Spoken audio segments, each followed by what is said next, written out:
Taking a peek at the steering wheel as well as the cluster screen inside of the F Pace. So there are a few features that are going to be trim level specific and you have to add on certain packages, but I'll walk you through as we go and I'll explain everything that you need to know. First thing I gotta say, love the overall styling. Looks really good. The steering wheel inside of the F Pace is going to be a power telescoping, so just by your right knee, there's a little selector switch there, so you can go forwards, backwards, up and down with it to create that perfect position for you. It's nice. You can see there's also paddle shifters, so minus on the left-hand side with your plus on the right-hand side. So if you wanted to get a little bit of quick speed, you could drop down a gear or two in order to be able to launch yourself forward, or drop down one gear at a time if you want to rely on engine braking instead. Along the right-hand side, we're going to be able to push this one if you want to be able to shift yourself up. So if you want a fuller walkthrough though on how to actually use paddle shifters inside of a car, you'll find that down in the description of this video, and I talk you through everything, sport mode, manual modes, and how all that stuff works.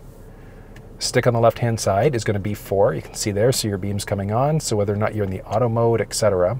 I normally honestly just recommend keeping yourself in the auto mode.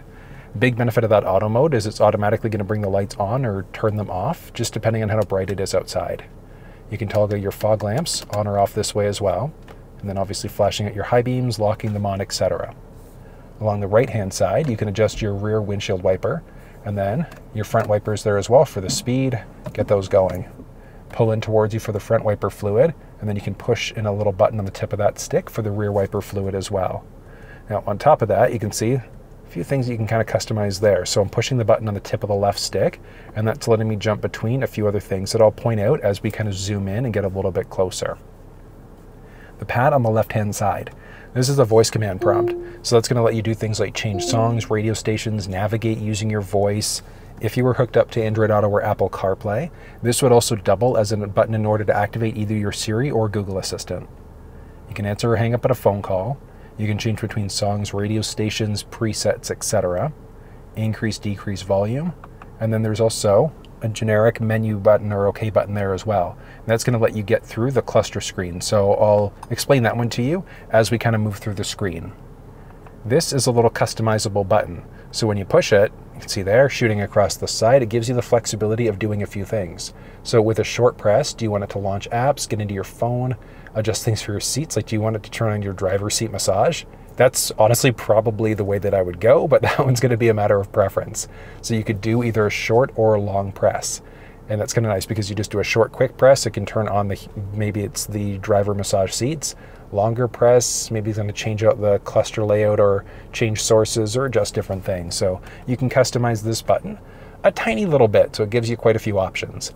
But if you want a full walkthrough on this infotainment system, you'll find it down in the description of this video. Along this side, this is going to be for your adaptive cruise control system. So you can toggle the cruise control on, you can see there, so limit is there. And then you can increase or decrease. So once you get to speed, you're going to go up or down in order to increase or decrease 1 kilometer or 1 mile per hour at a time.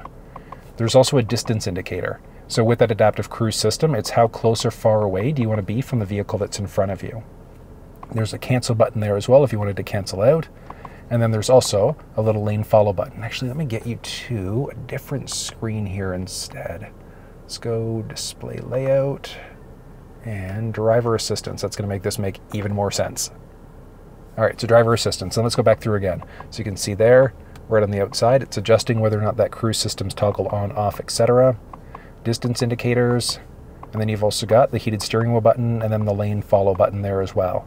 So with this one turned on, when the vehicle recognizes the lane markings, you're going to go green, and then it's going to keep you perfectly balanced in your lane. Not fully self-driving, but it is very, very close at the same time.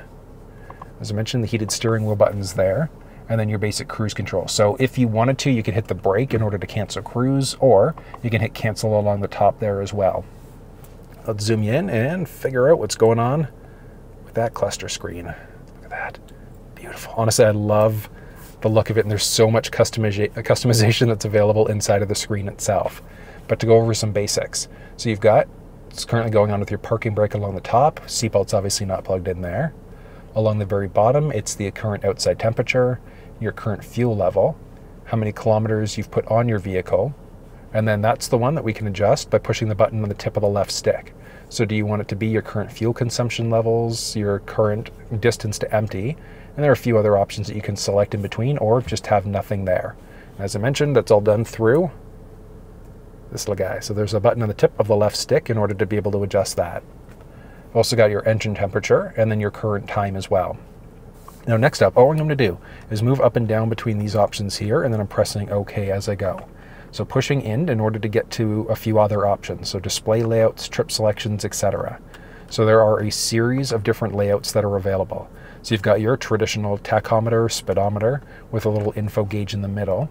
And then you can also drop up and down in order to go between different subscreens. So you've got a little map right in the cluster, which we can stretch across the entire side. I'll show you how that one works in a second. But dropping down, also have trip summaries, media that's available, and a few others. And then you can push OK in order to select through. It's kind of nice. You've got your trip counters, and then there's also driver assistance or just a basic empty panel. So if you select that, it's just going to be the car in the middle there instead. Pushing back, and then you can also change out your display layout. So do you want you want two dials like what we're looking at? You can go a single dial instead, where you've got this interesting little split view. Clicking through again, you can have info on the left panel. So if you want to have specific info on that side, you could do that or select through. Same idea. If you want to have different information on the right panel, you adjust to that, and then you can go up and down in order to switch between these different options. So you've got a little bit of customization, well, actually quite a lot of customization for what you can make this screen look like. Also jump back into just your display layout in order to go between one dial, two dial, if you wanted a full map view instead. Look at that. Full mapping cluster. Love that. And then you can also change it out to, I believe there was a media selection and then driver assistance. So which information you have showing up is really going to be a matter of personal preference. Like even if you have the media selection there, it's not like you're going to be able to watch video through the screen, but it's just a very different layout in comparison. So I don't know, what do you think? What's your personal favorite? I love the map cluster, but even having the one dial instead, that little split view I think is kind of neat too. Huh. From there, you can also look at your trip selection. So you've got your trip B counter, trip A counter, auto counters as well.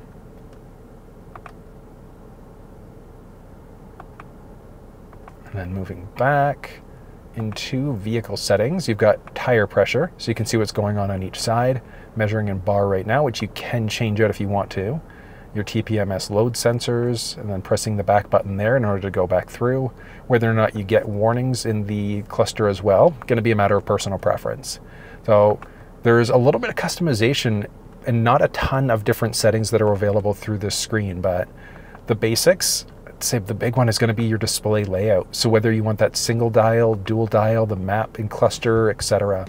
And then as you push the middle button there, so the OK button, you can go up and down between other subscreens instead. So relatively straightforward, moving through the steering wheel and the cluster screen inside of the F Pace.